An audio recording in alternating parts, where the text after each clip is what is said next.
Kublai pun fibro, ka result bami minta kasih po ka website Mpsc. The result of the screening test to the post of Junior Engineer Civil under Public Work Department held on the 15 April 2023. Yaka exam la pelong hakasan 3 April ajar apply is hereby declared the candidate bearing the following roll number kini ki roll number gila penih ne kidai ki bala qualify nagam taka personal interview. Desakan mau kita kibal apply dalam takan nega post junior engineer. Sacek iki roll number jong pi kan kami minta kasih 25 August 2023. Sacek iki roll number jong pi lara pi don name hang ne haga kene ka roll number hang ne haga nega list. The personal interview list will be held on the 12, 13, 14, 15, 19, 20, 21, 22, 26 and 27 September 2023 at 10:30 am in the office of the Meghalaya Public Service Commission. Candidates bearing the roll number are to download their intimation letter from the commission website.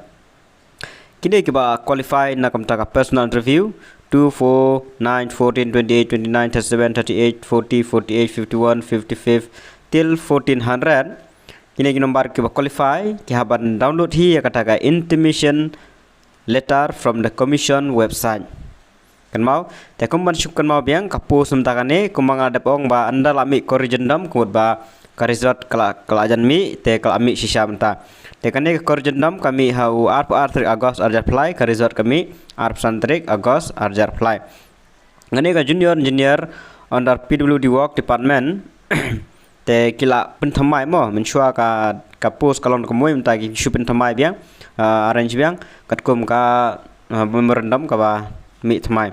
The number of advertised posts kadan prapan rutali te ka you are don khatlai khasijentia live saw inclusive of one sport person way sports person la include lang ne garu live san include of one sport person hang ne order ST and order SC saungut te barok kalong prapan rutali ki post kiba qualify na kamanta ka interview kilong kat nongut barok shipo arpo lipo saupo sanpo Drupo, nyopo, prapo, kandaipo, shispa, spashipo, sparpo, spalepo, spasopo, shispa saup arngot baro kiba qualify kapus kadon pra penriu.